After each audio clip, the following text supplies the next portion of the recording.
I'm Ginny Robertson, founder of the On Purpose Woman Global Community and founder and publisher of On Purpose Woman magazine. I'm here with Mia Zachary to talk about her article in the January-February issue of On Purpose Woman magazine. Mia, welcome and thanks for being with me. Thank you, Jenny.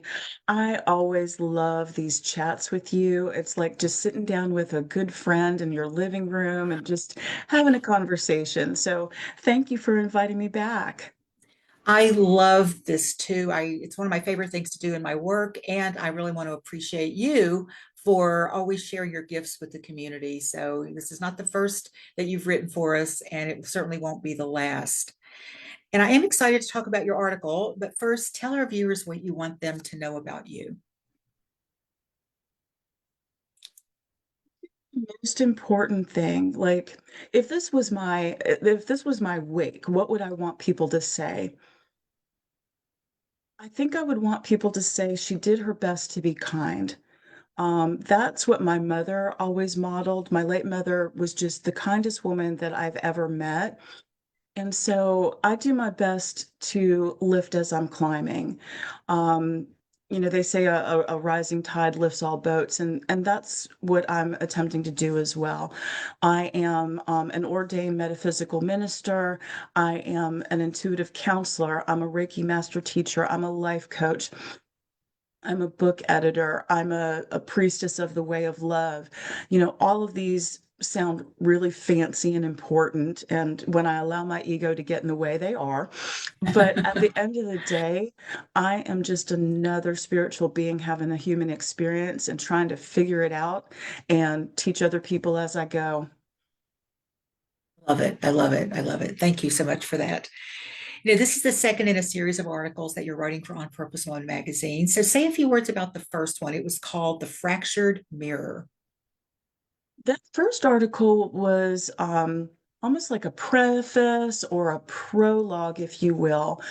It set up the concept of my Seven Roses tarot deck, the Seven Roses Reiki healing modality, and all of the other things that will be going into the Seven Roses Garden. It explained the societal, cultural, um, just, psychological norms that most women in first world countries are facing. It's called the fractured mirror because, this morning as we were getting ready for this interview, did you see your entire self? I know I didn't. I saw, the hair coming out on my upper lip because I'm a woman over 50 and hormones are a thing. And I saw the pimple coming out over here because I'm a woman over 50 and hormones are a thing. I didn't look at my whole self, and we very rarely do. So that first article was kind of explaining how the mirror became fractured. And then the rest of the series will just be kind of explaining how, what the different pieces are and how to integrate them back together. Mm. Do you know how many there are going to be yet, or are you just seeing writing There until will you there see a there will conclusion?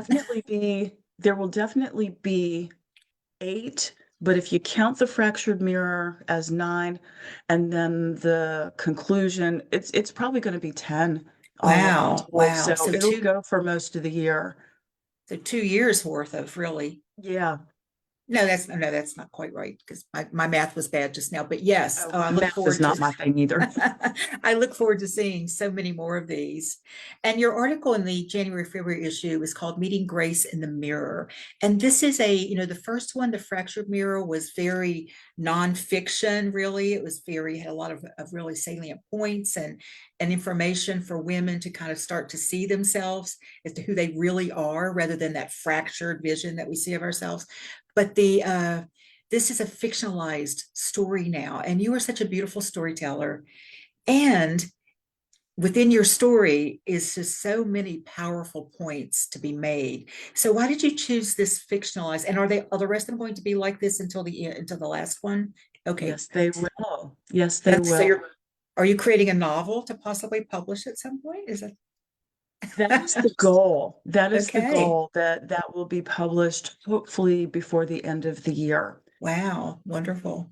If I know anything about women who are on purpose, They are always improving themselves. So Mhm. they probably have, thousands of self-help articles saved on their computer, hundreds of personal development books. Oh, I'm sorry, I'm gesturing, but you can't see my bookshelves. Personal development books. And the thing is, the way that it works with memory is, oh yeah, I've seen that before, but also, oh yeah, I've seen that before. And so I wanted to kind of switch things up and do it in an unexpected way, because most people would have expected that same sort of almost clinical format through the Mm. rest of the series. But the human brain is actually hardwired for stories. If I tell you, hey, Jenny, don't eat those red berries, you're going to be like, okay, whatever, don't eat the red berries. But if I tell you a story of being a Neanderthal girl down by the river, and I was gathering and I met this boy who was out hunting, and I really like him and I wanted to get to know him better, but I ate these red berries and broke out in hives and he ran away in fear. Now you're going to remember, don't eat the red berries Yeah. because they'll mess up your love life or whatever. And so that's why I wanted to create these series in a completely different way, is because you're more likely to remember the story than you are just the article. Mm. Oh, I love that. Thank you. And in this, the main character, well, maybe the primary character, there's a couple of other important, at least one I can remember right now, is named Grace. And why do you want to introduce us to Grace? Why do we need to meet Grace? There is, um, hmm, there are attachments to the word grace that would make it seem to be proprietary for Christian believers. Mm. But grace is more than that. Grace is secular and it's universal. And most people don't really understand. We say grace before we eat a meal. We talk about offering grace, but we don't really know what it means. And so I wanted to explore grace as the shadow side of love. When we talk about love, we think of butterflies and birds and bees and sunshine and infatuation, right? But grace is like the other side of the love coin, if you will. Grace is what we need in our hard times. Grace is what we need in our darkest moments. Grace is what we need when we're beating ourselves up for the 27th time and it's only 9:30 a.m. Mm. And so I thought, for me, putting a feminine face and a feminine personality to Grace, making her a person, making her a friend, a sister, a mother, an aunt, a confidant, someone that you can not only talk to, but be comforted by, was really the impetus of this particular story. And Grace has a number of adventures in the story, and has a number of, what I'll just say, aha moments, awakenings. How would you explain her journey through these gates and I just want to add here too, read the article and the illustrations that the article does, or the magazine designer Ann Pamphilus found for your article, I thought were so beautiful. She And made oh, I'm those. sorry.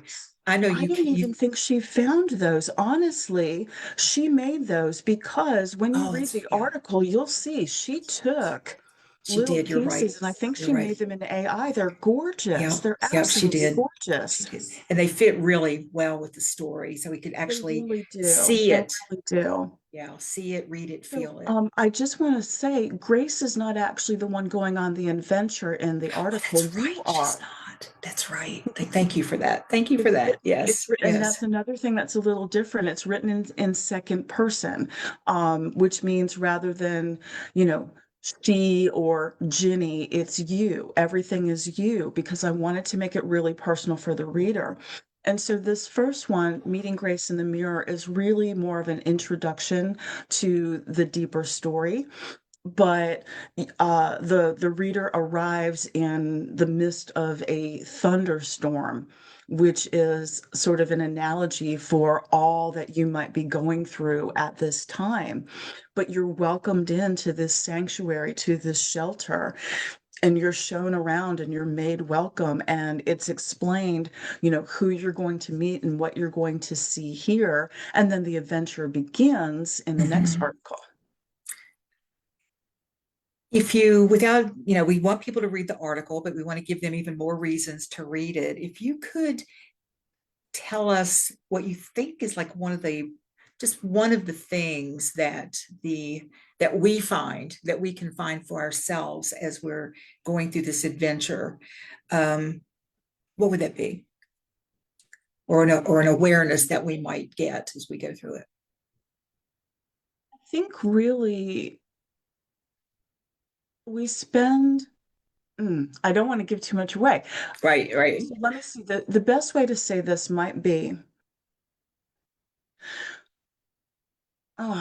it's going to be giving it away, but you'll figure it out eventually. So the estate of grace that the fictional character, the fictional you arrives at, is a metaphor for your heart. We're always looking outside. We talk to our friends about our problems. We read another self-help book. We take another course. We read another article. And don't get me wrong, there's nothing wrong with that. I have plenty of them, and I'd love for you to sign up. But what I hope and intend to share, to teach, to invite, is that everything you need is already inside of you. And if you're not quite sure how to find it, Grace and I are going to lead you on a garden tour through this sanctuary within your heart. Perfectly said. And I think you gave away just enough to make people want to, like, oh, well, how did she do that? Um, Mio, how can our viewers find out more about what you offer? Well, in between sips of tea, if you go to my website, which is mialenazachary.com. So that's miazachary.com, mialenazachary.com. We can have a conversation. We can schedule a Reiki healing session. I can do a card reading for you, and you can find out more about the Garden Club, which is the sanctuary that I'm building. Those of you who know me through OPW might have noticed a difference in the hair and the clothing. But as I said to Ginny before this interview began, dark times call for change. And so that is what I am really doing. And there will be more on social media and other places by next week. I am building a sanctuary for my sisters at a time. This is February 2025, in case anybody's watching this in the future. At a time when there seems to be a war on women globally, and especially in the United States, it's really my intention to build a safe haven and a sanctuary where you can find yourself, find your center, and then stand for who you are and who you are becoming, and help your sisters do the same. Mm, beautiful. And as soon as we finish this, if you're watching this right now in real time, we only get to put so many characters in our description. So all of that information will be in the video. And if you're watching this later or on our YouTube channel, please go down and check and get that link and find out more about what Mia is offering. A wonderful, wonderful way to support women. And I believe when we were chatting before we turned on the record button, that you said it's really about supporting women also and getting clear on who they really are, right?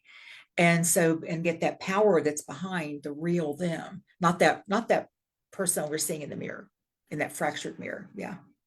I don't want to go into specific politics, but I think no matter who you voted for her, um, there, I think we can all agree that truth is under attack right now, Mhm. all over the world. Facts, science, history is actively being erased right now.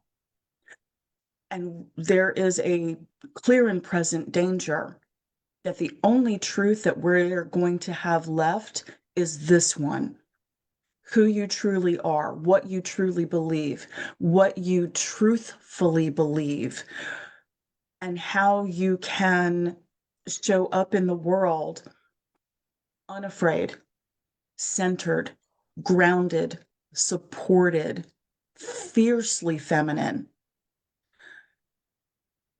And there are more of us. There are more of us than there are of them. And if you know, you know. Oh my goodness, Mia, thank you. Thank you. And I do love fiercely feminine. I have not heard those two words put together quite that way before, and they are perfect. I think you might want to trademark that. I'm not sure. So, um, Mia, you end your article with this. I am Grace, the shadow side of love, the woman you must find in your own mirror. Remember, the only way out is through. What's the final thought you want to leave about that?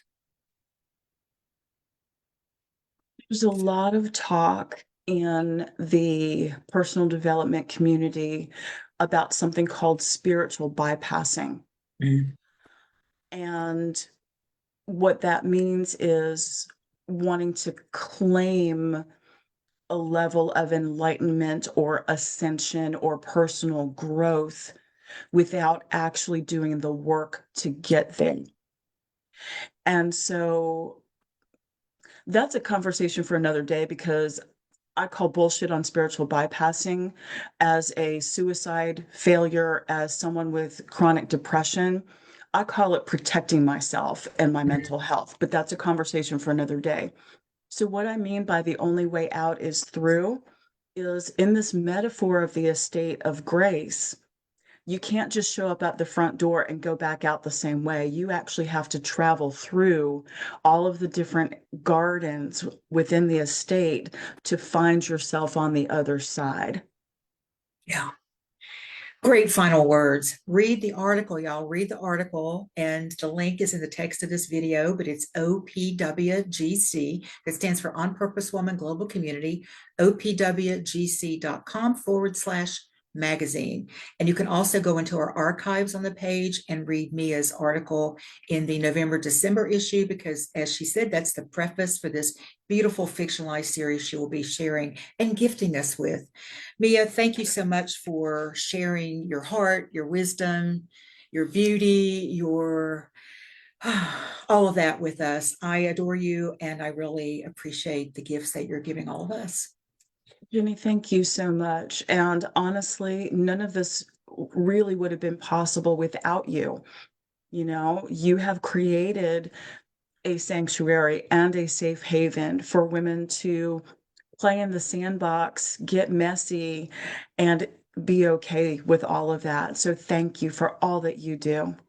You're very welcome. Thank you. And thank you for watching the Real Women, Real Purpose talk show. And for more interviews with amazing women living their lives on purpose and bringing their unique gifts to the world, please check out our YouTube channel. That link is also in the text of this video. And thank you again. Mia, thank you.